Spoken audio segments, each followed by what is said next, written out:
Dedinho de Prosa está de volta e hoje nós estamos contando a história de Luiz Bronzeado. Estou aqui com Germana. Doutor Luiz Bronzeado gostava muito de viajar, botar a família dentro de um carro e vamos contar aqui umas viagens. Você naturalmente fez várias viagens dessas. Qual foi a mais interessante? Além de viajar, ele gostava de quê? Pescar, caçar, dar uns tirinhos? Ele gostava muito de caçar. É. Ele era muito ligado à natureza, né? Então, assim, quando ele chegou a uma certa idade, ele não quis mais caçar. Porque ele aí já ficava com pena de matar os animais, ele achava que não...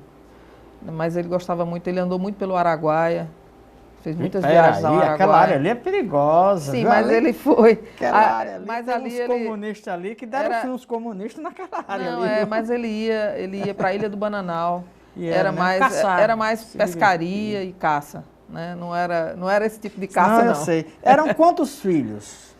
Nós somos Cada 4. dia enchia a Kombi, ele andava numa Kombi, né? Ele andava numa Kombi. Por quê? Ele gostava de vir a Paraíba todos os anos. Nós morávamos em Brasília, mas todos os anos a gente vinha a Paraíba. A gente vinha em dezembro, passava Natal, Ano Novo, só voltava depois do Carnaval. E o carro que dava a família toda era a Kombi. A Kombi, né? Porque ele comprou uma pequena propriedade em Brasília e tinham 2 moradores, que eram de areia. Então vinha a família toda e vinha o pessoal que era de Brasília para cá? De Brasília para cá. E eu me lembro assim, da gente enfrentar, teve uma dessas viagens, a Rio Bahia era para você ver, era barro. Eram pouquíssimas estradas asfaltadas. Então a gente fazia esse percurso, às vezes, com chuva barro, e muita lama, né? Eram de 4 a 5 dias. Então, para você que é criança, isso é uma grande aventura, né? Uma grande aventura. E eu me lembro de uma que a gente procurando um local para dormir, que tivesse a proximidade com alguma casa, nós todos pequenos, né? Uma chuva horrível. E ele procurando um lugar, até que ele vê uma casinha acesa no meio do nada. Só ele dirigindo? Nessa época, muitas das viagens ele fez sozinho. Mas tio Iremar era sempre convocado. Aí a direita e a esquerda dentro do carro. Era sempre Sim, convocado. mas a casinha de luz? Sim, ele viu uma luzinha, uma casinha perdida no meio do nada, uma chuva, um temporal. E ele parou, desceu, pediu, eu disse, olha, eu estou com minha família, minha esposa, meus filhos pequenos. E assim, no meio dessa chuva, e na escuridão, né, já era noite, ele disse, eu queria parar aqui e esperar passar a noite, eu vou estacionar o carro aqui. Aí o pessoal da casa foi muito receptivo, disse, não, mande sua esposa entrar com as crianças e a gente arranja um cantinho. Arranjaram um lugarzinho para a gente dormir e ele dormiu no carro com esses moradores que a gente tinha, que era de areia, Maria e seu Neguinho, que eram 2 pessoas fantásticas. Vinham também? Vinham para passar um tempo com os parentes, eles eram de areia, né? Eles eram moradores de uma fazendinha que a gente tinha lá em Brasília. E assim, tem essa e tem outras, que parava na estrada, comprava pinha, comprava umbu, parava nos lugares para conhecer. Tomava uma na estrada, não? Não. Ele não bebia, não? Ele gostava de tomar cachaça. Cachaça, né? O brejeiro ele dizia sempre que uma boa cachaça, inclusive era freguês lá daquela sua região. E né? Ele era muito amigo de Clóvis Bezerra, e eu me lembro muito que quando o doutor Clóvis ia para Bananeiras, ele dizia, Clóvis, peça para encher essa garrafinha aqui para mim. Geralmente eram aquelas garrafinhas de 5 litros, sabe?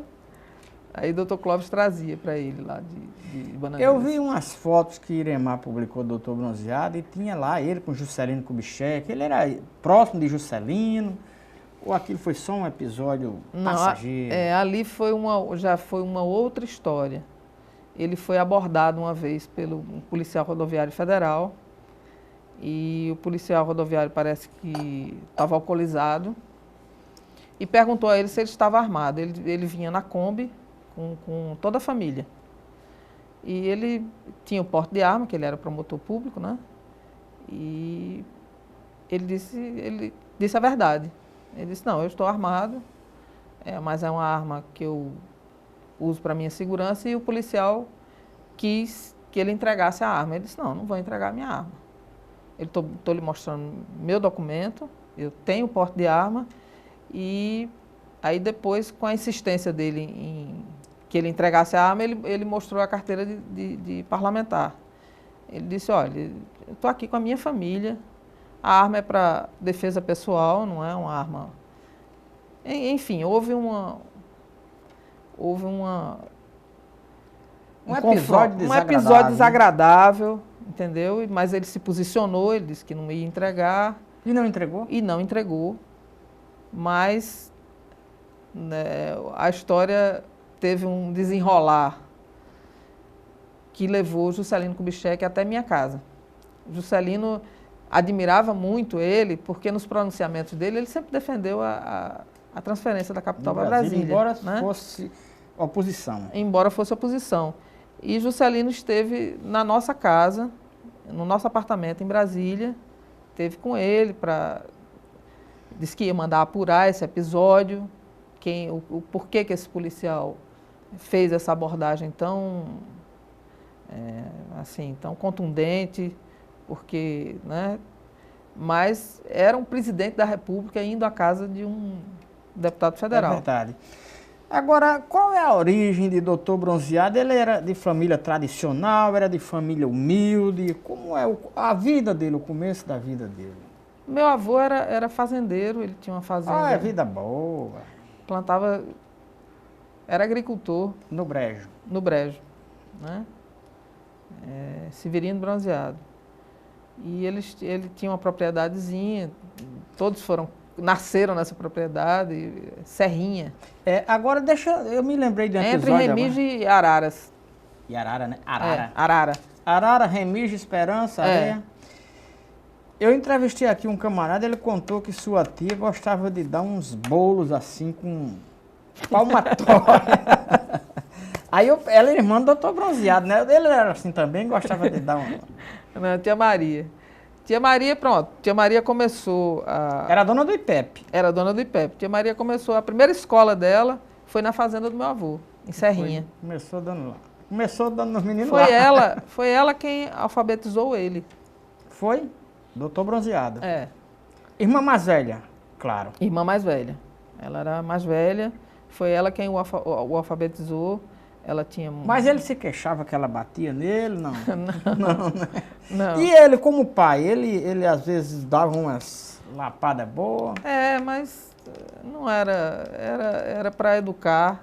Eu não tenho nenhum trauma psicológico disso, não, entendeu? Acho que foi certo. O que ele deixou mais para mim, eu acho que foram lições de vida. Foi, né? Ele gostava muito de ler. Ele gostava muito de mim. Tem uns 3 camaradas aqui na Paraíba, 4, que não gostavam de mim demais. Doutor Bronzeado era tinha uma atenção especial por mim. O desembargador Caniné, a amiga Canané, a amiga Audêncio, eram umas 3 ou 4 pessoas que gostavam de mim. Eu tenho uma lembrança maravilhosa dele. Por isso. Papai era um intelectual, gostava muito de ler. E me influenciou muito em tudo que eu li. Tudo que eu li. Eu acho que, assim... As minhas maiores referências são dele, né? Os livros que eu li, Quais entendeu? são os livros que você lê? Ele me apresentou a Machado de Assis, a Hermann Hesse, Hemingway, que ele adorava Hemingway. Rapaz, o Velho e o Mar é uma maravilha, né? Todos os filhos tinham assim uma veia intelectual ou algum outro? Não quero saber disso não, eu vou Não, ele sempre orientou nesse sentido. O que ele leu, o que ele aprendeu, ele sempre nos ensinou, né?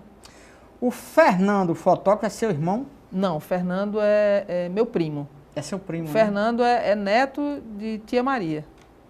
Mas não foi ele que criou o Fernando, não?